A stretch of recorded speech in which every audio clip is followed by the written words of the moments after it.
maximum temperature to which a liquid can be heated at a given pressure so that yeah, beyond which it converts to vapor spontaneously. That temperature is called boiling point. वो maximum temperature जहां तक आप liquid को गर्म कर सकते हो किसी भी प्रेशर पे, उससे ज्यादा हीट दोगे तो वो लिक्विड नहीं रहेगा, वेपर में ही कन्वर्ट होने लग जाएगा। वो टेम्परेचर कहलाता है बॉइलिंग पॉइंट, राइट। चलिए, ये दो ऐसी टेम्परेचर थी जिनकी हमें आगे जरूरत पड़ सकती है। तो हम देखते हैं डिस्टिलेशन चार तरह का कहा जाता है। वाह, कौन सा? सिंपल, फ्रैक्शनल, वैक्यूम और स्टीम डिस्टिलेशन। खतरनाक। तो सिंपल क्या है, एक एक करके देखते हैं, फटाफट फटाफट देखते हैं, बहुत आसान चीज है ये। कब आता है काम में? It is applied only for volatile liquids. अच्छा, ऐसे लिक्विड्स जो कि अगर उड़ेंगे तो डिकम्पोज भी नहीं करते, मतलब इजीली उड़ जाते हैं, ठीक है, जैसे पानी है ना, without decomposing at atmospheric pressure and it contains non volatile impurities, जैसे जैसे नमक और पानी, ठीक है। सबसे अच्छा तो उनके लिए है। क्या लिक्विड के लिए अलग नहीं कर सकते? कर सकते हैं यार। कैसे? अगर बॉइलिंग पॉइंट में काफी डिफरेंस हो, जैसे जैसे जैसे मरकरी है, हाँ जी, मरकरी में आप एक काम करिए, आप मरकरी में गोल्ड खोल लीजिए। क्या बात कर रहे हो, क्या शानदार लिक्विड बनाया तुमने। हाँ, खूब सारा मरकरी लीजिए और उसमें गोल्ड के कॉइन्स खोल लीजिए। अब क्या है, क्या आपको पता है, वैसे एक मजेदार बात बताऊं आपको, है ना, जब ये जो ये पुराना किस्सा है, जब सेकेंड वर्ल्ड वॉर चल रहा था और जर्मनी पर नाजीज ने कब्जा कर लिया था, ये ज्यूस को ढूंढ रहे थे, और उस समय कुछ नोबेल लॉरिएट्स थे जिनको नोबेल प्राइज मिला था, जिसमें गोल्ड, एक्चुअल गोल्ड का मेडल मिलता है। अच्छा, वो सबसे उनकी संपत्ति छीन लेते थे, उन्हें मार दिया करते थे, ऐसा भी था। तो जो नोबेल प्राइज का जो मेडल था, है ना, मैं वैज्ञानिक का नाम भूल रहा हूँ, बहुत मशहूर वैज्ञानिक थे, आपने टेक्स्ट बुक्स में पढ़ा भी उनके बारे में। उन्होंने वो मेडल डिसॉल्व करके अपनी लैब में रख दिया था, और नाजीज को पता ही नहीं लगा कि हाँ गोल्ड रखा हुआ है। नॉर्मल केमिकल्स दिखे उन्हें, तो they understood nothing and they went away.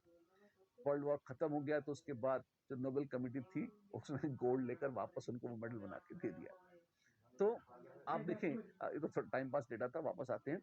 मान लीजिए आपने मरकरी में गोल्ड को घोला, गोल्ड घुल जाएगा, घुल तो गया तुरंत, अब अलग कैसे करोगे? तो अब तरीका क्या है, आप उसे गर्म कर लीजिए। गर्म करेंगे तो मरकरी इवेपोरेट होकर आप अलग कर सकते हैं। गोल्ड उड़ेगा नहीं इतने आराम से, मरकरी उड़ जाता है। तो उड़ा, उसकी वेपर्स को ठंडा किया, कंडेंस किया, अलग निकाल लिया, तो जहरीला होता है mercury, you have to do this very carefully. Gold बच जाएगा। अब गोल्ड और मरकरी को सेपरेट कर सकते हैं ऐसे। अच्छा, तो अगर इस तरह से सॉलिड या नॉन वोलेटाइल, जैसे गोल्ड एक नॉन वोलेटाइल इम्प्योरिटी था, पानी और नमक में नमक एक नॉन वोलेटाइल इम्प्योरिटी था, ये चीजें आराम से वेपर बन के उड़ती नहीं है। पानी और मरकरी फिर भी रो पीट के उड़ गए थे, ठीक है। अगर दो लिक्विड्स ऐसे हों, वो भी चल जाएंगे, लेकिन एक शर्त है कि लिक्विड्स का बॉइलिंग पॉइंट एनफ अलग होना चाहिए, सफिशिएंटली डिफरेंट होना चाहिए।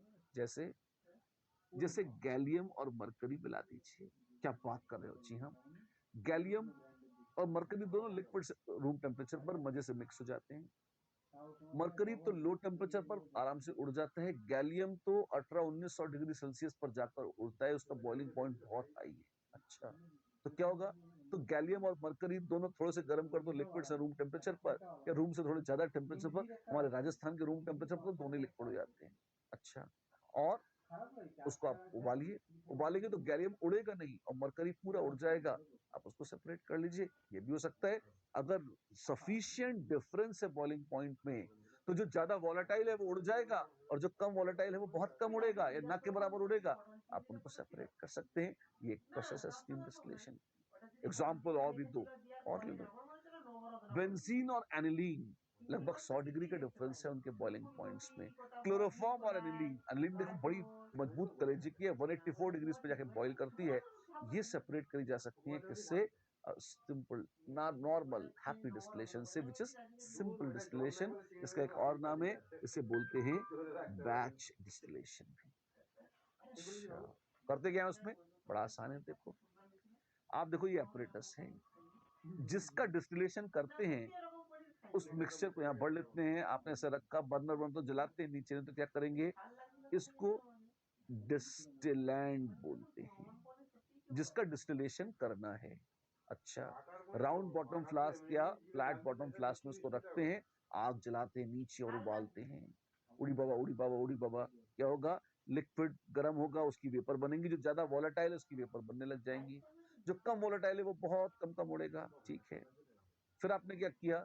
जैसे जैसे वो उड़ के ऊपर गया, आपने कहा चलो बेटा तुम ऊपर तो आ गए, अब यहाँ पे तुम्हें इस ट्यूब से गुजारेंगे। इस ट्यूब में देखो, अंदर ध्यान से देखना, इसमें अंदर अंदर वेपर आ रही है और बाहर बाहर क्या है? बाहर बाहर पानी है। अच्छा, वेपर दो ट्यूब है, एक के अंदर एक। ध्यान से देखो, वो दो ट्यूब्स थी, एक के अंदर एक। तो क्योंकि दो ट्यूब्स थी तो उनमें वेपर तो अंदर आती है, कंडेंस होकर लिक्विड बनकर टपक जाती है यहाँ पे, और उसके बाहर ठंडा ठंडा पानी है, तो वो उससे गर्मी हटा लेता है, उसको ठंडक करके लिक्विड बना देता है, यहाँ पर इकट्ठा हो जाता है। धीरे धीरे वक्त बीतता जाता है, और डिस्टिलेशन कर करके आपने एक लिक्विड यहाँ सेपरेट कर लिया, दूसरा बच गया, एसीटोन उधर आ गई, पानी इधर बच गया, लो जी कर लो बात, दोनों सेपरेट हो गए। सिंपल डिस्टिलेशन इसे कहते हैं। ये तो काफी आसान है। जी हाँ, ये आसान ही है, ये बिल्कुल भी मुश्किल नहीं है। देखिए आप, इसी का एक और फैंसी वर्जन है। कौन सा? Fractional distillation. ये क्या होता है?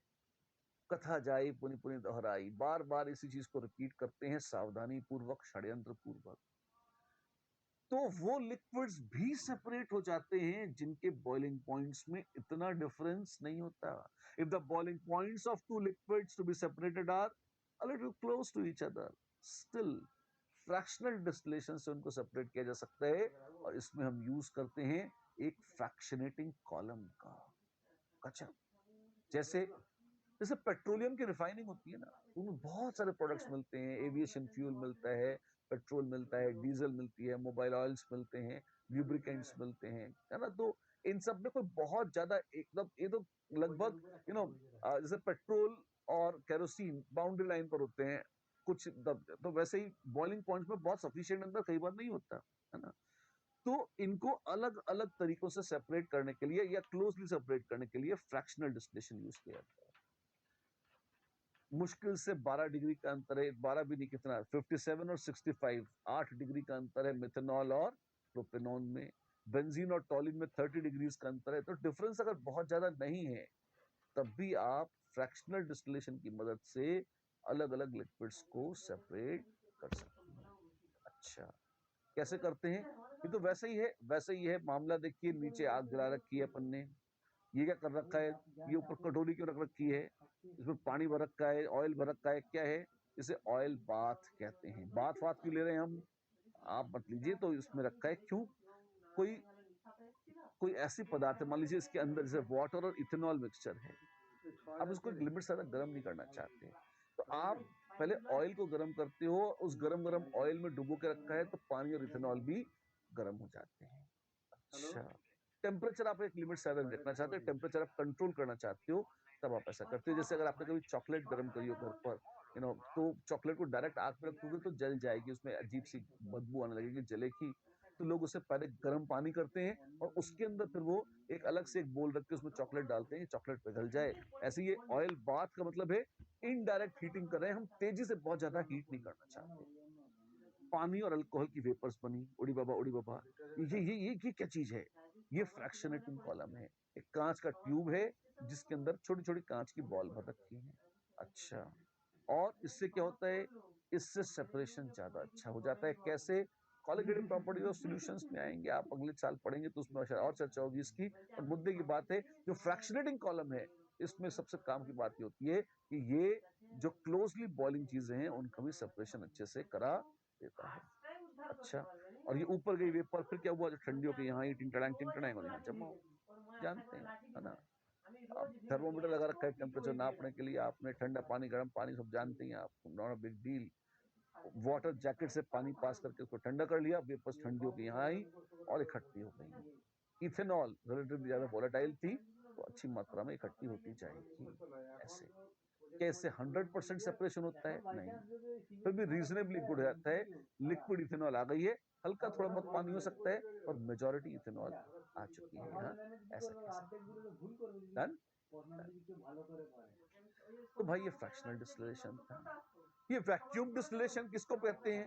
ये भी बड़ा ड्रामा है। It is distillation under reduced pressure. इसमें क्या होता है, compounds which decompose at a temperature which is below there normal boiling point. जैसे कई बार लेस स्टेबल चीजें होती हैं, आप बहुत गर्म करोगे तो डिकम्पोज करेंगे। जैसे जैसे मैं ही हूं, मान लो मेरे हाथ आग में रख दिया जाए, अरे ऐसा क्यों करेंगे, हम बुरी बात है, पर डिकम्पोज कर जाएगा ना, रख देंगे तो कई ऑर्गेनिक कंपाउंड बड़े नाजुक होते हैं, आप उनको बहुत हीट नहीं कर सकते। जैसे ग्लिसरॉल है, अभी ग्लिसरॉल को बहुत गर्म करोगे तो उसके मॉलिक्यूल डिकम्पोज करने लग जाएंगे, है ना। या मेलानिक एसिड है, उसको गर्म करोगे तो डिकम्पोज करने लग जाएगा। पर हमको उसको सेपरेट तो कर रही है, तो क्या करें, तो हम ये चाहते हैं कि ज्यादा हीट न करें और पहले बॉईल कर जाए।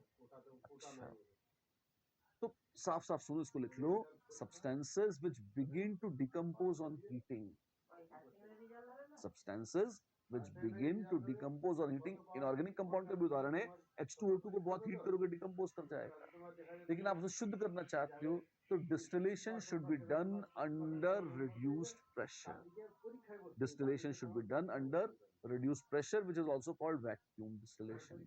अच्छा, जो नॉर्मल बॉइलिंग पॉइंट है उनका, इसका मतलब 1 एटमॉस्फेयर से प्रेशर को कम कर दीजिए, जितना कम कर सकते हैं कर दीजिए, वो चीज उतने ही मजे से उड़ जाएगी और डिस्टिलेशन उसका संभव हो जाएगा। और प्रेशर कम करके डिस्टिलेशन करना, इसमें फफूंद तो होती है, मुश्किल काम है, हाँ जी। तो अगर इसके बगैर काम चल जाए, जैसा सिंपल डिस्टिलेशन होता था, तो बहुत अच्छा है। लेकिन अगर कंपाउंड डिकम्पोज हो जाए, जो हम चाहते हैं वही टूट गया, मिला ही नहीं, तो करेंगे क्या। तो फिर लोग कहते हैं कोई बात नहीं, एक एक्सटर्नल प्रेशर को कम करके उसको जल्दी लेस टेम्परेचर पर बॉईल कर लेंगे।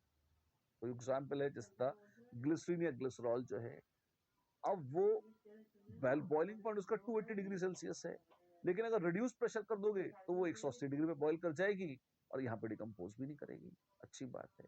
या ग्लिसरॉल का जो सेपरेशन था स्पेंट लाई के साथ, उसमें इसको यूज में करते हैं। ग्लिसरीन और ग्लिसरॉल एक ही बात है, हाँ। 1,2,3 प्रोपेन ट्रायोल, इसी को ग्लिसरीन कहते हैं, इसी को ग्लिसरॉल कहते हैं। और यहाँ पर एक वैक्यूम डिस्टिलेशन उसका यूज है, जहां पर उसको सेपरेशन में काम में लाते हैं, ताकि वो डिकम्पोज ना कर जाए। अपन तो ग्लिसरीन चाहते हैं कि वो बन गई है तो हड़प लें उसे, वो मिल जाती है इस तरह से। इतना ड्रामा ये क्या है, हाँ, ये वैक्यूम पंप है। देखिए क्या करता है, ये वैक्यूम पंप जो है, ये हवा खींच लेता है, हवा खींच खींच के निकाल लेता है, और यहाँ से दिख रहा है खींच के निकल रही है, तो मैनोमीटर से प्रेशर भी नप जाता है कि भैया खींच रही है। अच्छा, और ये क्या है, ये डिस्टिलेशन करने वाला मिक्सचर है, जिसको डिस्टिलैंट बोलते हैं। अच्छा, ग्लिसरॉल का मिक्सचर है, राउंड बॉटम फ्लास्क है, बढ़िया, बड़ा अच्छा लगा, कॉर्क वॉर्क लगाए, थर्मोमीटर लगाए, वो सारा ड्रामा तो होता ही है, कोई बड़ी बात नहीं है। ठीक है, क्या कर रहे हैं हम, हमने उसे उबालना शुरू किया। अब यहाँ देखिए, जो वैक्यूम पंप है ना, ये हवा खींच खींच के क्या करता है, यहाँ प्रेशर कम कर देता है। अच्छा, और यदि इसने प्रेशर यहाँ कम कर दिया, आप देखिए यहाँ प्रेशर कम है, तो यहाँ पे ओवरऑल जैसे इसने प्रेशर, हवा खींची, यहाँ प्रेशर कम हुआ, यहाँ प्रेशर कम हुआ, तो पूरे सिस्टम में अंदर तक सब, क्योंकि सब कनेक्टेड है, यहाँ से इधर जाएगा, इधर से वो उधर जाएगा, सब जगह कनेक्टेड है। प्रेशर सब जगह कम हो गया, प्रेशर सब जगह कम हो गया, मजे से बॉईल करने लगा, मजे से बॉईल करने लगा, उड़ी बाबा उड़ी बाबा उड़ी बाबा, यहाँ आया यहाँ आया आया, और फिर ठंडा होकर कंडेंस हो गया। ठीक है, वक्त बीता, बीतने दो, उससे क्या होगा, धीरे धीरे ग्लिसरॉल इकट्ठी हो गई, लोग बड़े खुश हुए कि अरे वाह, आपने वैक्यूम डिस्टिलेशन कर दिया, कर दिया। ठीक है, बस। तो this brings us to steam distillation. अब स्टीम डिस्टिलेशन में क्या होता है, मान लीजिए आपने पेट्रोल का डिस्टिलेशन करना है, क्या करेंगे, उसकी उसको एक बोतली में भर के आग पे रख देंगे, अरे पागल हो गए, क्या आग लग जाएगी उसमें। एग्जैक्टली, ऑर्गेनिक कंपाउंड बड़े नाजुक होते हैं, और कई सारे ऑर्गेनिक कंपाउंड ऐसे हैं जो सीधे आग पकड़ लेते हैं, लेकिन यार हमको डिस्टिलेशन करना है उनका, अगर कर देना, लेकिन जला ही दोगे तो बच क्या जाएगा। हाँ जी, इस रिस्क को कम करने के लिए कई बार लोग एक दूसरा मेथड यूज करते हैं, जिसे प्यार से दुनिया कहती है steam distillation. Wow, steam distillation में क्या होता है, स्टीम डिस्टिलेशन में बच्चों होता यह है कि आपके पास दो चीजों का या दो से ज्यादा चीजों का मिक्सचर है। हाँ जी, उनके बॉइलिंग पॉइंट्स अलग अलग है, उनकी वॉलेटिलिटी या वेपर प्रेशर अलग अलग है। हाँ जी, आपने उसमें स्टीम पास कर दी। अच्छा, तो डायरेक्ट आग पे रखने की बजाय इसमें हीटिंग एजेंट होती है स्टीम, आपने सीधा स्टीम पास कर दी उसमें, तो जब स्टीम उसमें जाती है गरम गरम, वो तो ठंडा है, तो वाटर वेपर कंडेंस होती है, कंडेंस होती है तो भयानक लेटेंट हीट छोड़ती है अपनी, जिससे बचा हुआ जो मिक्सचर था वो भी बॉईल करने लगता है। वो बॉईल करता है तो उसकी वेपर उठती है, वेपर निकलती है, बाहर आती है, आप उन्हें इकट्ठा कर लो। कंडेंस कर लो, ताली बजा दो कि भैया डिस्टिलेशन हो गया। अच्छा, बस इतना ही है। गर्म करने के लिए स्टीम का प्रयोग करते हैं और वेपर्स को डायरेक्टली उसी में पास कर देते हैं जो डिस्टिलैंड है या जिस मिक्सचर का डिस्टिलेशन करना है। ध्यान रखिएगा, ये उन्हीं के लिए यूजफुल है, किसके लिए, जिसमें पहले से ही पानी मिला हुआ हो। क्यों? अदरवाइज पानी एक इम्प्यूरिटी के रूप में मिल जाएगा, लेकिन अगर मिक्सर में पहले ही पानी था तो थोड़ी और स्टीम डाल दोगे तो क्या बिगड़ जाएगा। ठीक है, डाल दो भैया। तो लोग ऐसे यूज कर लेते हैं इसका ज्यादा। ठीक। ऑर्थो मेटा पैरा क्लोरोटोल्यून्स को, नाइट्रोबेंजीन्स को, इनको अलग करने के काम में ये स्टीम डिस्टिलेशन आता है। ठीक है। We are exploring the chemistry of life, और उस प्रोसेस में आज हम आ चुके हैं एक बड़े ही मजेदार अंतिम पड़ाव पर। अच्छा, इस चैप्टर के, जीवन के नहीं, न इस कोर्स के, चैप्टर के अंतिम पड़ाव पर आ चुके हैं। और वो पड़ाव कौन सा है? Yes, we are talking about, we are talking about chromatography. आज ढेर सारे क्वेश्चंस करेंगे और सीखेंगे क्रोमैटोग्राफी। Let's start. क्रोमैटोग्राफी है क्या भला? बड़ी मजेदार चीज है, देखिए आपको बड़ा मजा आएगा, है ना। अगर मान लीजिए आपके पास कोई मिक्सचर है, हाँ जी, जैसे मैं एक छोटा सा किस्सा सुनाता हूँ, वहां से सुनिए, फिर देखेंगे सब डेफिनेशन वगैरह क्या है। एक छोटा सा प्रयोग है, एक्सपेरिमेंट, जो आप चाहें तो कर सकते हैं। क्या पत्ते देखे हैं आपने? What does that mean?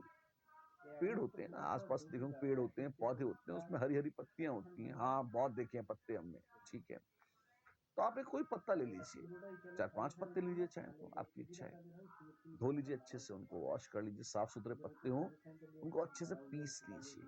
क्यों? अरे करिए तो सही, है ना। और पीस कर, वैसे आप पत्ते पीसेंगे और पानी डालेंगे तो क्या वो पानी में घुल जाएंगे? ऑफ कोर्स नहीं घुलेंगे पानी में। तो आप पत्तों को पीसिए बढ़िया से, चाहे तो उसमें बेंजीन डाल दीजिए, बेंजीन या एसीटोन डाल दीजिए। एसीटोन बढ़िया रहेगी। ठीक है, एसीटोन कहाँ से लाएंगे? नेल पॉलिश रिमूवर होता है ना, उसको एसीटोन भी बोलते हैं। अच्छा, उसमें डाल के घोटिए, अच्छे से एकदम पीस लीजिए और एक टेस्ट ट्यूब में निकालिए। आपको एक हरा हरा ग्रीनिश लिक्विड मिलेगा। आप चाहें तो उसको छान लीजिए, फिल्टर कर लीजिए, तो भी आपको एक ग्रीनिश लिक्विड मिलेगा। वाओ, क्या किया है हमने? पत्तों को पीस कर और उसको घोट घोट कर ऑर्गेनिक कंपाउंड्स के साथ एक एक्सट्रैक्ट बनाया है, एक सोल्यूशन बनाया है। एसीटोन सॉल्वेंट है, उसमें हमने थोड़ी क्लोरोफिल निकाल ली है। अच्छा, ये काम किया है। जी हाँ। अब हमारे मन में एक जिज्ञासा है कि एक ही कंपाउंड है या कई सारे अलग अलग कंपाउंड्स का मिक्सचर है? वी डोंट नो, हम तो जानते नहीं क्या है ना। क्लोरोफिल सुना था बड़े लोगों से, तो याद हो गया भैया क्लोरोफिल होती है। ठीक। तो फिर एकदम से ध्यान आता है कि चलो एक काम करते हैं, आप एक फिल्टर पेपर लीजिए। फिल्टर पेपर समझते हैं? देखा है कभी आपने? जैसे कागज होता है ना, कॉपी का कागज तो एकदम चिकना कागज होता है। चिकना मतलब उस पर आप पेन से लिख सकते हैं, तो इंक फैलती नहीं है अगर इंक पेन से लिखेंगे तो। उसकी बजाय, जिसको शायद पुराने लोग ब्लॉटिंग पेपर कहते थे, अब नए बच्चों को तो शायद पता भी नहीं होगा कि ब्लॉटिंग पेपर नाम की कोई चीज होती है, लेकिन एक रफ सा कागज होता है, जैसे हैंडमेड पेपर अगर आपने देखा हो, कुछ कुछ उस तरह का, है ना। या कभी आपने अगर कॉटन क्लॉथ देखा है, रुमाल, रुमाल तो देखा होगा यार, है ना। रुमाल पर एक पानी की ड्रॉप डालिए तो वो फैलती है, डिंग डिंग डिंग डिंग फैलती चली जाती है ना। और पानी वहां से, जहाँ एक बूंद पड़ती है पानी की, वहां वो वेट होता है, और धीरे धीरे पूरा रुमाल वहां से बाहर की तरफ वेट होता चला जाता है, जहां तक वो बूंद जा सकती है। मैं कहता हूँ एक ऐसे काम करिए, या तो एक कॉटन का क्लॉथ ले लीजिए, और या एक रफ वाला कागज ले लीजिए, फिल्टर पेपर बोलते हैं जिसे, या ब्लॉटिंग पेपर बोलते हैं। अच्छा, और और वहां पर एक काम करना होगा आपको। आप बूंद बूंद एक जगह टपकाइए, किसी एक जगह इस सॉल्यूशन को। जैसे पहले एक ड्रॉप टपकाइए, टप, वो टपकी, और यहाँ पे फिर धीरे धीरे फैल गई, इधर उधर, यहाँ यहाँ यहाँ फैलती जाएगी, इस तरह से ऐसे ऐसे बाहर जाती आएगी, है ना। फिर एक दूसरी बूंद टपका दीजिए, फिर एक दूसरी बूंद, ध्यान से, धड़ाम धड़ाम फेंकना नहीं है धारा की तरह, बस एक किसी पिपेट से निकाल कर एक ड्रॉप टपका देनी है केयरफुली वहां पर। तो जैसे जैसे आप अपना जो एसीटोन का, वो क्लोरोफिल का सोल्यूशन बनाया था ना, आप उसको एक एक बूंद टप टप टप टप टपकाते जाइए, और आप देखेंगे वो टपकी की एक जगह क्लॉथ पर या कपड़े पर या कागज पर, और बाहर फैलती चली जाएगी। ठीक है, एक अद्भुत दृश्य दिखाई देगा आपको। क्या? आप देखोगे कि उसमें कंसेंट्रिक रिंग्स बन जाएंगे ऐसे, मतलब कुछ अंश ऐसा होगा जो ऐसा दिखेगा, कुछ जो थोड़ा बाहर चला जाएगा ऐसे, कुछ और भी बाहर दिख जाएगा। बड़े लोग तो chlorophyll A, chlorophyll B, chlorophyll C ऐसे नाम दे देते हैं उसको। लेकिन एक बात पक्की हो जाती है कि इसमें ये जो रिंग्स बन रहे हैं, इसका मतलब क्या है, ये बने कैसे, क्या हुआ क्या है। एक्चुअली आपने जो सोल्यूशन टपकाया था, ध्यान से सुना, मैंने तो प्रोसेस बताई अभी तक। अब ये देखो होता क्या है, जो सोल्यूशन आपने टपकाया था उसमें 3-4 चीजें घुली हुई थी। हाँ जी, मान लो सिर्फ एसीटोन होती, सिर्फ पानी होता, मैं तो कहता हूँ चलो कुछ भी, क्लोरोफिल फ्लोरोफिल नहीं होती है ना। अगर सिर्फ पानी टपकाते तो क्या पानी फैल जाता? फैलता। क्यों फैलता है पानी? तो बड़े लोग उसको बहुत तरीके से समझाते हैं। वो कहते हैं कि साहब इसमें वो कागज में या कॉटन क्लॉथ में बहुत महीन महीन कैपिलरीज जैसी बन जाती हैं, और जब पानी टपकाते हैं या कोई लिक्विड टपकाते हैं तो लिक्विड उन कैपिलरी एक्शन के माध्यम से धीरे धीरे बाहर की ओर फैलता है और बस वो बाहर जाता चला जाता है। ठीक है, मान लेते हैं हम, चलो होता होगा ऐसा, है ना। तो ये पक्का है कि जो सॉल्वेंट है, अच्छा सॉल्वेंट को एक और नाम देते हैं, इसको हम कहते हैं mobile phase. Mobile phone, mobile phase. अच्छा, एक है सॉलिड फेज या स्टेशनरी फेज। स्टेशनरी फेज क्या है? कपड़ा है या ये क्या नाम है, कागज है, वो चल नहीं रहा है, वो पड़ा हुआ है अपनी जगह, है ना। और चल कौन रहा है, फैल कौन रहा है, फैल लिक्विड रहा है, तो लिक्विड को लिक्विड फेज या मोबाइल फेज बोलते हैं। तो अगर कपड़े या कागज पर आप एसीटोन की बूंदें टपकाते तो वो उसमें टपक कर एक जगह जाती और वहां से फैलती रहती उसके ऊपर। बहुत सरल बात है ना, कोई बड़ी बात नहीं बोली अब तक, है ना। तो अभी तक मैंने क्या सीखा? मैंने 2 नाम सीखे हैं कि हम जो ड्रामा कर रहे हैं उसमें एक है स्टेशनरी फेज, जिसके ऊपर कोई लिक्विड फैल रहा है, और एक है मोबाइल फेज, अर्थात वो लिक्विड जो खुद फैल रहा है। ठीक है, अब फैलने वाले उस लिक्विड में मैंने एक नया ड्रामा और रचा, मैंने क्लोरोफिल घोल दी। अच्छा, अब क्या होगा? जैसे ही लिक्विड ने फैलना शुरू किया, क्लोरोफिल ने पूछा कहाँ जा रहा है? उसने कहा नहीं हम तो दौड़ रहे हैं, दौड़ दौड़ टपक टपक टपक टपक, वो बाहर की तरफ दौड़ रहा है, यहाँ जा रहा है, यहाँ जा रहा है, 10 दिशाओं में फैल रहा है। और जैसे जैसे वो लिक्विड फैलता जा रहा है, वैसे वैसे उसके साथ क्लोरोफिल भी बाहर की दिशाओं में फैलती जा रही है। हाँ जी, लेकिन फिर क्लोरोफिल कहती है यार हम थक गए, हम बैठना चाहते हैं, तुम दौड़ रहे हो इतने, तुम्हें तो छोटा सा मॉलिक्यूल है एसीटोन, क्या हुआ ही क्या, भागो तुम। अब तो बड़े भारी भरकम मॉलिक्यूल कहाँ दौड़ेंगे यार, हम बैठ जाते हैं, धड़ा वो ही बैठ जाता है। अरे कैसे बैठ जाओगे? एसीटोन धक्का मार दे, चलो हमारे साथ, चलो चलो चलो। आप देखो, एक फिनोमेना होता है केमिस्ट्री में जिसको हम कहते हैं एडजॉर्प्शन। और ये क्या होता है? एब्जॉर्प्शन क्या होता है? एब्जॉर्ब कहाँ, हाँ कपड़ा पानी में डालो तो पानी एब्जॉर्ब कर लेता है, हाँ नहीं वो अलग चीज है। एक है एब्जॉर्प्शन, ये अलग है ना? एक होता है एडजॉर्प्शन, बी और डी का अंतर है, देखें आप बड़ा सावधानी से। जैसे आपने कपड़े को पानी में डुबो के निकाला तो पानी एकदम उसमें समा जाता है अच्छे से, ये है एब्जॉर्प्शन, कपड़ा पानी एब्जॉर्ब कर लेता है। स्पॉन्ज पानी एब्जॉर्ब कर लेता है, क्यों? उसमें महीन महीन छेद होते हैं, पानी घुस जाता है उसके अंदर, वो एब्जॉर्ब हो जाता है। ठीक है, लेकिन इसी के विपरीत एक और ड्रामा भी होता है जिसको हम कहते हैं एडसॉर्प्शन। अच्छा, और इस एडसॉर्प्शन में क्या होता है? इस एडसॉर्प्शन में भैया होता ये है कि जब आप कहीं पानी की बूंदे टपका रहे हैं, या सॉरी या कोई सरफेस है, मान लीजिए छोड़िए पानी की बूंदों को, कोई सरफेस है, कोई भी सॉलिड सरफेस है, जैसे मान लीजिए कोई लिक्विड, जैसे मान लीजिए ये, हाँ। अब आप ये देखेंगे प्लास्टिक की जो बोतल है, ये सैनिटाइजर की बोतल रखी थी हमारे पास, मैं वही दिखा रहा हूँ। अब इसमें अंदर है तो बोतल प्लास्टिक की, उसके अंदर भरा है वो सैनिटाइजर लिक्विड। अब ये जो अंदर की जो सरफेस है, अंदर की प्लास्टिक की जो सरफेस है, इस पर बहुत छोटी छोटी मात्रा में छोटी छोटी बूंदें लिक्विड की चिपक जाती हैं। लिक्विड की नहीं, गैस की भी चिपक जाती है। जैसे जैसे जैसे ये कोई भी सरफेस है। अब मैं आपको दूसरा एग्जांपल देता हूँ, आपको ज्यादा सुन देखा होगा। आपने कभी पानी उबाला है? हाँ हाँ उबाला है, सैकड़ों बार उबाला है, ठीक है। तो क्या कभी आपने देखा, या कोल्ड ड्रिंक को अगर आप किसी बर्तन में रखें या एक गिलास में कोल्ड ड्रिंक निकालें, हाँ जी, तो क्या होता है उसमें से बुलबुले निकलते हैं? हाँ हाँ निकलते हैं। उसको रख दें, थोड़े बहुत बुलबुले निकल जाएंगे।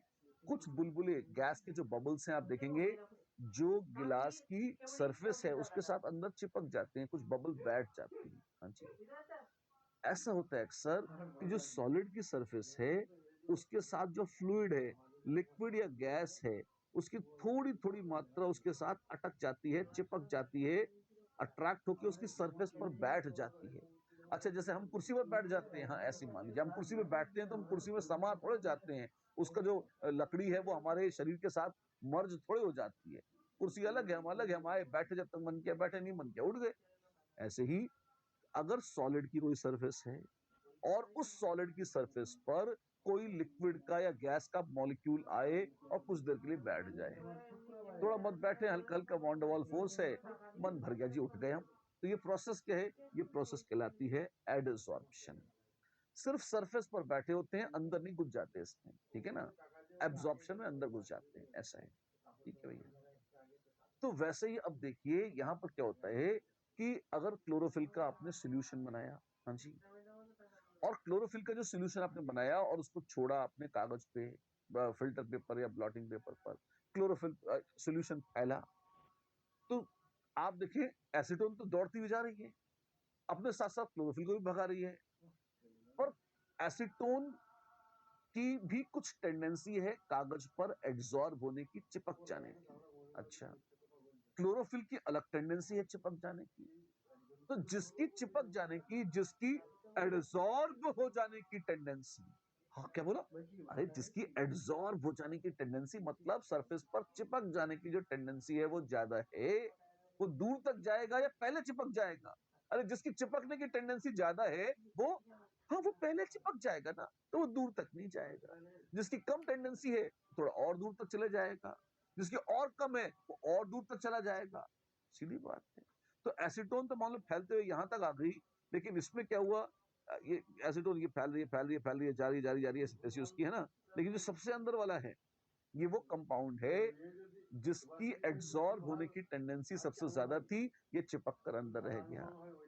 बीच वाला थोड़ा दूर तक आया, बाहर वाला और दूर तक आया। जैसे जैसे दूर जा रहे हैं, इसका मतलब है इसमें जो कंपाउंड है इसकी एड्सॉर्ब होने की टेंडेंसी कम है और एसीटोन के साथ बहते रहने की टेंडेंसी ज्यादा है, राइट?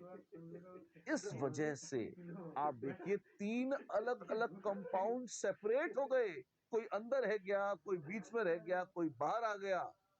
हाँ जी, हो तो गया। और क्या है? यही फिनोमिना कहलाता है क्रोमैटोग्राफी। अच्छा, तो ये सारा ड्रामा क्रोमैटोग्राफी है। जी हाँ। किस लिए यूज होती है? It is used for separation या आइसोलेशन या purification of compounds of mixtures. अच्छा, mixtures of compounds other, because उनकी एड्सॉर्ब होने की सरफेस पर टेंडेंसी अलग अलग है। ये डेफिनेशन थोड़ी अशुभ सी लगती है देखने में, और पहले तुम समझ के, जैसे मैंने हिंदी भाषा में समझाया, तुम अच्छे से जैसे समझ लो तुम इसको, फिर शब्दों में गूंथना तो एक अलग बात है, डेफिनेशन तो कुछ नहीं आएगा भी नहीं। ये पूरी लीला कहलाती है क्रोमैटोग्राफी। हम कंफ्यूज हो गए हैं, आप हमें फिर से समझाइए एक बार। मैं आपको अभी तक तो मैंने आपको विस्तार से पूरा कंसेप्ट बताया था, अब मैं उसकी समरी देता हूँ, आपको तुरंत चुटकियों में क्लिक हो जाएगा। ठीक है, मेरे पास एक सोल्यूशन है। सोल्यूशन में मेरे पास दो तीन तरह के सोल्यूट खुले हुए हैं, एक नहीं दो तीन तरह के हैं। हाँ जी, और मैंने उस सोल्यूशन को कागज में टपकाया। हाँ जी, सोल्यूशन कागज में एब्जॉर्ब हो गया और धीरे धीरे एक बूंद जहां टपकी थी वो बाहर की तरफ फैलनी शुरू हुई। हाँ जी, तो उसमें सोल्यूशन के सॉल्वेंट तो फैला, जैसे एसीटोन सॉल्वेंट है वो फैली, उसके साथ सोल्यूट नंबर 1 2 3 वो भी बाहर की तरफ फैले। हाँ जी, लेकिन अब चार आइटम है, सोल्यूट 1, सोल्यूट 2, सोल्यूट 3 और सॉल्वेंट। चारों की अलग अलग टेंडेंसी है कागज पर एडसॉर्ब होने की। अगर सॉल्वेंट की टेंडेंसी सबसे ज्यादा होती तो सॉल्वेंट आगे बढ़ता ही नहीं, वहीं चिपक जाता, काम ही खत्म हो जाता। पर अक्सर सॉल्वेंट पर ऐसा चुना जाता है कि जिसकी टेंडेंसी इतनी ज्यादा ना हो एडसॉर्ब होने की, तो सॉल्वेंट तो फैलता चला जाता है। सॉल्वेंट के साथ जो उसमें घुले हुए तीनों सोल्यूट थे उनको भी धक्का पड़ता है कि भैया तुम भी फैलो ना, तुम क्यों रुक गए? लेकिन अगर कोई सोल्यूट कह दे नहीं नहीं यार, हम तो यहीं बैठ रहे हैं, क्यों, हमको ज्यादा मजा आ रहा है एड्सॉर्ब होने में, हम तुम्हारे साथ फैलना नहीं चाहते, तो पहले ही चिपक कर रुक जाएगा। जिसको लगता है कि नहीं इतना अट्रैक्शन नहीं फील हो रहा है मुझे कागज के लिए, मैं थोड़ी दूर तक जा सकता हूं, तो थोड़ी दूर तक आ जाएगा। जिसको लगता है और कम अट्रैक्शन है वो और दूर तक चला जाएगा। जैसे जैसे एड्सॉर्ब होने की टेंडेंसी कम होती जाएगी वैसे वैसे सब्सटेंस दूर तक चलता जाएगा। और सॉल्वेंट तो एसीटोन थी जो उड़ जाती थी, तो एक पॉइंट के बाद एसीटोन उड़ ही जाएगी, हवा में चली जाएगी। रह जाएगा तो सूखा कागज, और तीनों सोल्यूट जो मैंने डाले थे वो सेपरेट हो जाएंगे, कुछ अलग कुछ अलग कुछ अलग लेयर्स में, रिंग्स में। इस तरह से इस ट्रिक से सेपरेशन करने को क्रोमेटोग्राफी कहा जाता है। ठीक है, separation of components of a mixture. ठीक है, ये क्यों होता है? Because of differential adsorption. ये क्या है? अरे एड्सॉर्ब होने की टेंडेंसी अलग थी ना, किसी की कम थी किसी की ज्यादा थी। हाँ, इसको बोला है डिफरेंशियल एड्सॉर्प्शन। तो इंटीग्रल भी होता है, छोड़ा गणित के टर्म से, डिफरेंशियल मतलब अलग अलग टेंडेंसी है एड्सॉर्प्शन की मालिक, इसलिए ऐसा हो रहा है। ठीक है, कहां पर? On the adsorption column. अभी कॉलम का एक कागज था अपने पास, तो कायदे में ऑन दी स्टेशनरी फेज बोलना चाहिए, on the stationary phase. Stationary phase में एड्सॉर्ब होने की टेंडेंसी किसकी? जिसकी ज्यादा थी वो चिपक कर रुक गया, इतनी सी बात। सेपरेशन के बाद क्या करें? कागज पे तो कागज फाड़ लो, निकल आएंगे अलग अलग। ठीक है, अदरवाइज दूसरे तरीके होते हैं, मतलब जो भी स्टेशनरी फेज है उसके टुकड़े टुकड़े करके निकाल लो, उनके साथ निकलेगा तुम्हारे पास जो भी। ठीक है, एक तरीका तो ये।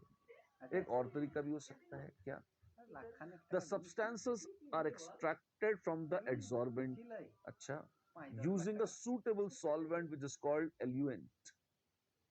क्या? मान लिया आपने एसीटोन क्लोरोफिल डाली, हाँ जी, और क्रोमेटोग्राफी करा ली। ठीक है, अब हम क्या करेंगे? कागज तो भाई एक पॉइंट के बाद खत्म हो गया, इतना बड़ा कागज था, एक यहाँ फैला एक यहाँ फैला एक यहाँ फैल के आ गया। ठीक है, एल्यूएंट शब्द आपको ज्यादा समझ में आएगा जब मैं आपको कॉलम क्रोमेटोग्राफी समझाऊंगा। अभी तो मैंने आपको एग्जांपल जो दिया था वो पेपर क्रोमेटोग्राफी का था। ठीक है ना, उसको समझाती। इस शब्द को थोड़ा सा रुक जाओ, बहुत आसान शब्द है, टफ नहीं है बिल्कुल भी। थोड़ा सा और दूसरा बोलूंगा तो ज्यादा अच्छे समझ में आएगा, लेकिन पहले कुछ इजी जो शब्द थे, फंडामेंटल शब्द थे, उनको देख लो। एडसॉर्प्शन क्या है? मैंने फिनोमेना बता दिया था। The phenomenon of attracting and retaining molecules of a fluid on the surface of any liquid or solid, ताकि सरफेस के आसपास कंसंट्रेशन बढ़ जाए और बल्क ऑफ द फ्लूइड में उसका कंसंट्रेशन उतना न हो। अगर ऐसा हो जाए तो ये फिनोमेना कहलाता है एड्सॉर्प्शन। क्या? जैसे मान लो मैंने यहाँ पे प्लैटिनम रख दिया। प्लैटिनम गैसों को एड्सॉर्ब करता है, आकर्षित करता है। मान लो हाइड्रोजन गैस भी थी, तो हाइड्रोजन के मॉलिक्यूल घूम रहे हैं, दूर दूर है, नाच रहे हैं। और अगर प्लैटिनम की सरफेस पर वो पास पास आ जाते हैं यहाँ पे एकदम, तो मैं कहूंगा सरफेस पे कंसंट्रेशन बढ़ गया और दूर पे कंसंट्रेशन कम था। इसका मतलब सरफेस कुछ ऐसा कर रही है कि वो ज्यादा ज्यादा आकर बैठ जाए, और ये फिनोमेना कहलाता है एड्सॉर्प्शन। अच्छा, ऐसा है? जी हाँ, ये फिनोमेना कहलाता है एड्सॉर्प्शन। एक होता है एड्सॉर्बेट और एक होता है एड्सॉर्बेंट। जैसा सोल्यूट और सॉल्वेंट। सॉल्वेंट क्या था? जिसमें घोला जाए। एड्सॉर्बेंट क्या था? जिसकी सरफेस पर एड्सॉर्प्शन हो, वो है एड्सॉर्बेंट। एड्सॉर्बेट क्या है? जो आकर बैटरी लगा दे वहां बैठ जाए, जैसे हाइड्रोजन एड्सॉर्बेट है और प्लैटिनम एड्सॉर्बेंट। तो आसान है बिल्कुल, सॉल्वेंट एड्सॉर्बेंट एक जैसा है।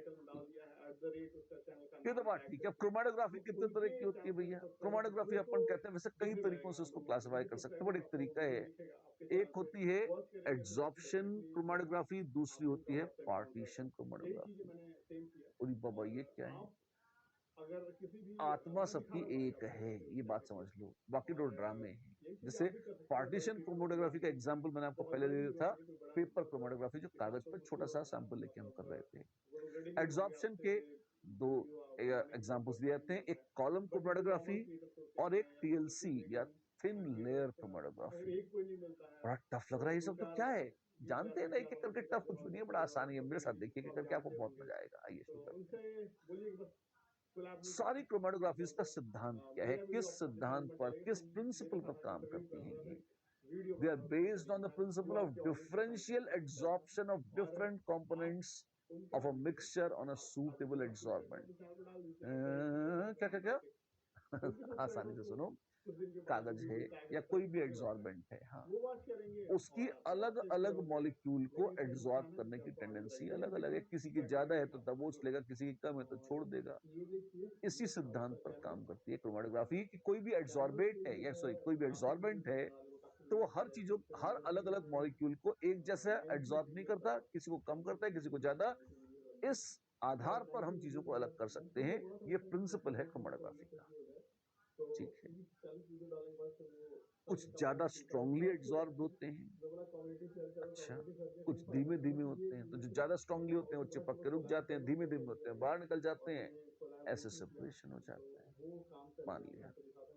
ये कॉलम क्रोमेटोग्राफी क्या चीज है? ये बड़ी प्यारी चीज है, दिखाते हैं आपको, देखिए। इसमें पहले फिगर देख लीजिए, आपको फिगर समझाएंगे, मजा आएगा। जैसे ये है, वाह क्या है, आप देखें सिलिका जेल एक एड्सॉर्बेंट है, हाँ, उसको मैंने ब्यूरेट में भर लिया बढ़िया, और ऊपर से मैंने एक सोल्यूशन जिसकी क्रोमेटोग्राफी कंप्लीट डाल दिया, मिक्सचर है इसमें। अच्छा, और फिर क्या किया, अब फिर मैंने सॉल्वेंट डाल दिया जो भी था, मोबाइल फेस। अब वो घुल के नीचे गया, वक्त बीतता गया, और आप देखें जब वो नीचे गया तो कुछ हिस्सा तो ऊपर रुक गया, कुछ हिस्सा नीचे आ गया। क्यों? इसका एब्जॉर्प्शन ज्यादा होता था, ये रुक गया, और जिसका कम होता था वो नीचे आ गया था। हाँ जी। फिर मैंने क्या किया, अब मुझे तो सेपरेशन चाहिए था, तो मैंने इसमें ऊपर से फिर से एक सॉल्वेंट डाला।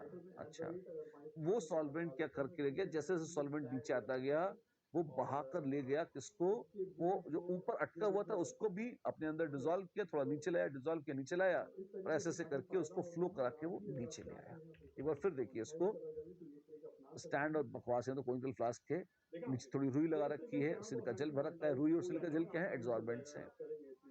ऊपर से मिक्सचर डाल दिया, और ये बाबा, अब और सॉल्वेंट डाल दिया। ठीक है, बड़ा मजा आ रहा है। अब सॉल्वेंट धीरे धीरे नीचे आएगा आएगा आएगा आएगा आएगा, मेरे कलर जो आएंगे आएंगे आएंगे, है ना। और आप देखिए उसके दो कंपोनेंट्स, एक पीला नीचे रहा था और ये नीचे आ चुका है पीला, और जो ऑरेंज ऊपर है।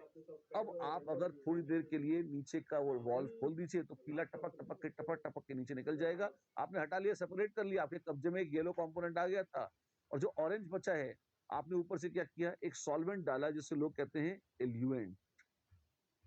पहले तो ऊपर अटक गया था, और काफी सारा टाइम दोगे तो धीरे धीरे नया सॉल्वेंट के साथ, जिसमें सोल्यूट कुछ भी नहीं है, वो बह के वो भी नीचे आ जाएगा, उसे अलग इकट्ठा कर लो। तो कंपोनेंट ए और कंपोनेंट बी तुमने अलग कर दिए, खुश हो जाओ। आपने अभी अभी क्रोमेटोग्राफी की मदद से अलग अलग बोतली में सेपरेट कर लिया है किसको, ए और बी। अच्छी बात है। जो एड्सॉर्प्शन से अटक गया है यहाँ, उसको भी धीरे धीरे बहाकर नीचे लाने के, जैसे सेपरेशन, येलो वाला तो बह रहा है, बहते बहते देखो येलो वाला नीचे आ गया, इसको हटा लिया, तो एक चीज तो हो गई टंटा कटा। अब जो दूसरा बच गया था उसको भी वहां नहीं छोड़ना है, ऊपर से अपन ने सॉल्वेंट डाला और उसको भी बहा बहा के अपन नीचे लेते आए और यहाँ इकट्ठा कर लिया। तो ये काम जिससे हो रहा है इसको एल्यूएंट बोलते हैं। एल्यूएंट धुलाई के लिए जो भी, या एक्सट्रैक्शन के लिए जो लिक्विड काम में आ रहा है वो एल्यूएंट है। समझ में आया? और ये मेथड क्या है, ये कॉलम क्रोमेटोग्राफी कहलाती है। अच्छा, बढ़िया है, शानदार है ये, बिल्कुल।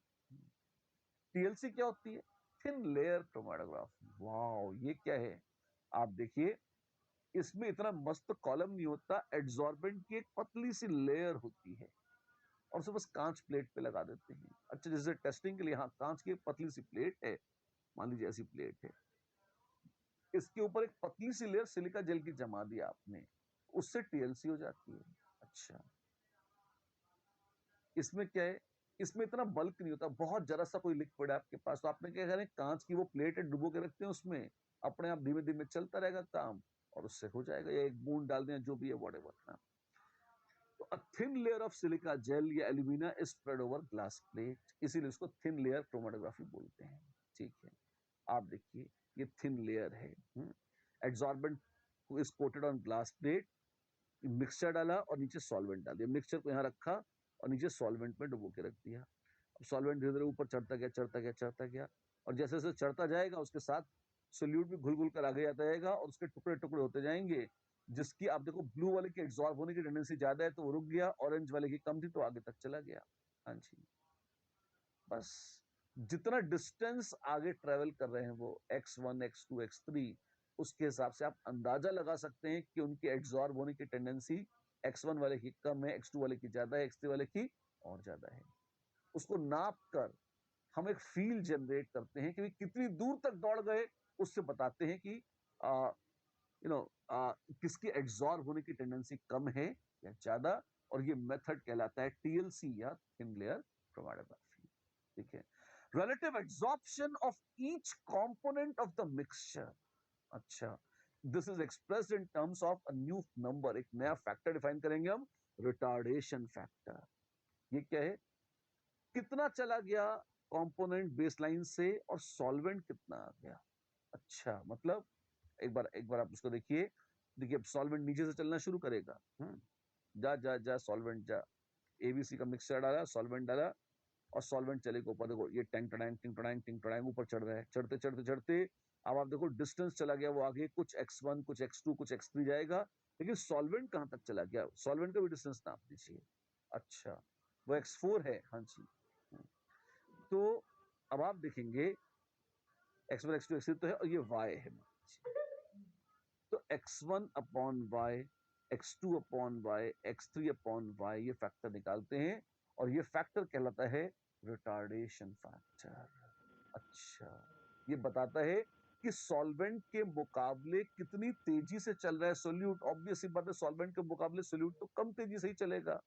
तो x1 x2 x3 are definitely going to be less than y, no doubt. जितना भी आएगा आएगा, जो भी है उससे एक नंबर आ जाता है जो कि एक फील दे देता है कि इस सरफेस पर एब्जॉर्ब होने की टेंडेंसी इस कंपोनेंट की कितनी है। ठीक है, तो क्या एक बड़े मिक्सचर को इससे सेपरेट कर सकते हैं ना? इससे तो सिर्फ ये पता लग सकता है कि टेंडेंसीज कितनी है, उसका अंतर पता लगता है और कुछ पता नहीं लगता। ठीक है, जैसे a solvent front traveled 0.7 centimeter on a thin layer chromatography plate while a compound travel 0.5 centimeter। ठीक है, RF कितना होगा? लो कर लो बात। कंपाउंड ने 0.5 ट्रेवल किया, सॉल्वेंट ने 0.7 ट्रेवल किया, तो RF factor is 5/7। That's it. हाँ, विच इज 0.7 अगर आपको करना हो डिवाइड। बड़ा आसान है, ऐसे ही होता है जी, और क्या है। ठीक है ना? अब पार्टीशन क्रोमैटोग्राफी क्या थी? पार्टीशन हो जाएगा वही, अब कोई बहुत प्रिंसिपल सबका सेम है, खाली एग्जीक्यूशन थोड़ा थोड़ा अलग है, नाम थोड़े थोड़े अलग हो जाते हैं। It is based on continuous differential partitioning of components of a mixture between stationary and mobile phases। भारी शब्द हैं, क्या मतलब है इनका? कोई खास बात नहीं है, देखते जाइए, मेथड देखिएगा, मेथड देख के आपको तुरंत घंटी बज जाएगी क्या होता है ना? And this brings us to paper chromatography। आप देखिए, पेपर क्रोमैटोग्राफी लगती तो एक जैसी ही है कि भाई क्या है, वहां पे कांच की प्लेट थी जिस पर सिलिकॉन जेल या एल्यूमिना को आपने डिपॉजिट कर रखा था, किसमें? टीएलसी या थिन लेयर क्रोमैटोग्राफी पे। और यहाँ क्या है, जैसे हमने बिल्कुल शुरुआत में बताया था ना, एक पेपर ले लिया आपने, कागज की एक स्ट्रिप ले ली, उस पर भी एक डॉट लगाया, उस पर भी सॉल्वेंट घुमाया, बिल्कुल इसी तरह से। ऐसे ही जैसे ये देखिए, कागज की स्ट्रिप है, उसको यहाँ पे लगा दिया, सॉल्वेंट फ्रंट है, ये ऊपर चलेगा और जैसे जैसे ऊपर चलेगा आप ये देखें, इसमें जो सोल्यूट है वो भी साथ साथ बह के जाता जाएगा और आपको अलग अलग अब वो जैसे जैसे जा रहा है सेपरेट होता हुआ आपको मिल जाएगा इस तरीके से। अच्छा, काम तो वही कर रहे हो, फर्क क्या है? वहां पे कागज तो, यहाँ कांच है, या कोई बड़े फर्क है क्या? यहाँ पर लोग बड़े कंफ्यूज रहते हैं। यहाँ मैं आपको बहुत अच्छी बात बताना चाहता हूँ, ध्यान से सुनिएगा मेरी बात। लगते एक जैसे हैं पर कुछ फंडामेंटल डिफरेंस है, कुछ तो बहुत कॉमन सेंस स्टूपिड से डिफरेंसेस है जो कोई बहुत महान बात नहीं है। जैसे जैसे कांच थोड़ा कठोर होता है, रिजिड होता है, कागज थोड़ा गुड़ी मुड़ी हो सकता है, किंग्स आ सकते हैं उसमें। तो कांच में क्या बड़े बढ़िया स्पॉट्स बनते हैं, साफ साफ दिख जाते हैं। कागज में घसीटा सा आ जाता है, कोई बहुत अच्छा नहीं होता। कागज गल जाता है सॉल्वेंट में, ये एक बहुत बड़ा स्यापा है ना? कांच क्या गलता उलता नहीं है। तो ये इन चीजों के चलते पेपर क्रोमैटोग्राफी उतनी शुभ नहीं मानी जाती जितनी वो टीएलसी थोड़ी फैशनेबल मानी जाती है। लेकिन इसके अलावा एक सबसे फंडामेंटल जो डिफरेंस है, जो लिखा जाता है पर स्पष्ट चर्चा नहीं होती जिसकी, कि वहां पर जो सोल्यूट के पार्टिकल थे वो एडजॉर्ब हो रहे थे किस पर? सिलिका जेल या एल्यूमिना, जो भी स्टेशनरी फेज था उसके ऊपर। पेपर क्रोमेटोग्राफी में स्टेशनरी फेस क्या होता है? पेपर क्रोमेटोग्राफी में स्टेशनरी फेस पेपर नहीं होता, उसमें स्टेशनरी फेस होता है water which is trapped in cellulose fiber। ये चीज कम सुनने में आती है, ध्यान से सुन लो। सेल्यूलोज फाइबर क्या चीज है? लकड़ी से बनता है ना कागज, तो लकड़ी में जो कंपाउंड पॉलीमरिक ऑर्गेनिक कंपाउंड जिससे लकड़ी बनी होती है वो सेल्यूलोज है, उसके फाइबर्स होते हैं ना, उन्हीं से कागज बनाया जाता है। उन सेल्यूलोज फाइबर्स में जिनसे कागज बना हुआ है कुछ पानी फंस जाता है, अटक जाता है, ट्रैप हो जाता है, और पेपर क्रोमेटोग्राफी में जो स्टेशनरी फेज है वो ये पानी है। अच्छा, और सॉल्वेंट जा रहा है, मान लीजिए एसीटोन जा रही है, क्लोरोफिल एबीसी को लेके जा रही है। हाँ, तो अब वहां पर जो थिन लेयर क्रोमेटोग्राफी थी वहां पर तो एडजॉर्प्शन का कॉन्सेप्ट था। हाँ जी, जिस तरह से पेपर क्रोमेटोग्राफी करी जाती है यहां ये होता है कि आपके पास ऊपर से एसीटोन भाग रही है, हाँ, नीचे क्या है? नीचे आपके पास कुछ वाटर है, वाटर है जो कि फंसा हुआ है सेल्यूलोज में, और जिस सोल्यूट को लेके जा रहे हैं वो सोल्यूट का पार्टीशन होता है, वो इक्विलिब्रियम मेंटेन करता है। कैसे? कि भाई कुछ हिस्सा उसका, जैसे ए जो है वो सॉल्वेंट पे चला जाता है और ए जो है वो स्टेशनरी फेज में चला जाता है। जैसे चीनी है, चीनी को पेट्रोल में और पानी के साथ मिला के शेक करें तो चीनी कुछ पेट्रोल में घुल जाएगी, कुछ पानी में घुल जाएगी। हाँ, और पानी और पेट्रोल तो आपस में घुलते नहीं है। ऐसे ही जो सॉल्वेंट है और जो पानी ट्रैप्ड है सेल्यूलोज फाइबर में, इनमें आपस में ये मिक्स नहीं हो रहे हैं, है ना, लेकिन सोल्यूट का जो आपस में इक्विलिब्रियम है कि वो सॉल्वेंट से निकलकर कितना ज्यादा घुल जाएगा उस पानी में जो कि सेल्यूलोज फाइबर में अटका हुआ है, ये प्रिंसिपल है, ये बेसिस है, ये आधार है पेपर क्रोमेटोग्राफी का। बड़ा महीन रेफरेंस है, मोस्टली लोग कंफ्यूज रहते हैं इसको लेकर, ध्यान से सुन लीजिए आप। अच्छी बात है, ये बात थी, जी हाँ ये बात थी, इतनी सी बातें हैं। एक क्वेश्चन करते हैं। Chromatography is a valuable method for separation, isolation, purification, identification of constituents of a mixture and it is based on the general principle of, किस सिद्धांत पर आधारित है? phase distribution, interphase separation, distillation, none of these. It is based on the principle of differential adsorption, none of these. Now distillation and interphase separation है। Interface separation कहीं कहीं एक आध जगह पेपर क्रोमेटोग्राफी में हो सकता था, वो भी क्लियर कट इंटरफेस सेपरेशन नहीं बोल सकते उसे ढंग से, तो वो डिफरेंशियल एडसॉर्प्शन है जो यहाँ पे है ही नहीं। ठीक है, स्टीम डिस्टिलेशन, पुरानी बात हो गई डिस्टिलेशन की, but steam distillation is applied to organic compounds which are कौन से होते हैं वो? They are steam volatile. हाँ, they are steam volatile, no doubt, जो स्टीम से उड़ जाएं उन्हीं के लिए अप्लाई होता है। अच्छी बात। Which of the following processes are involved in distillation? Distillation में क्या क्या होता है? Change in state, boiling, condensation, evaporation. Well, change in state तो होता ही होता है, yes. Boil भी करते हैं, बिल्कुल, condense भी करते हैं, evaporate, सब कुछ ही होता है जी। तो distillation में तो क्या नहीं होता ये पूछिए आप, सब। Distillation technique most suited for separating glycerol from spent lye in the soap industry is, आप देखें, ग्लिसरॉल तो एक ऑर्गेनिक कंपाउंड है, नाजुक सा। स्पेंट लाए क्या है? सोप इंडस्ट्री में जब आपने उबाला NaH के साथ तेल वेल को, तो जो सोल्यूशन बच जाता है उसे स्पेंट लाए बोलते हैं, और ग्लिसरॉल तो उसमें घुली होती है। हाँ, दोनों को अलग करना होता है। क्या करते हैं?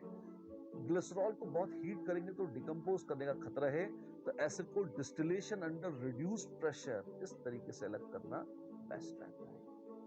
अच्छा, आज की मुलाकात बस इतनी। ऐसे ही हंसते रहिए, मुस्कुराते रहिए, खुशियां बिखेरते रहिए और पढ़ते रहिए, पढ़ाते रहिए।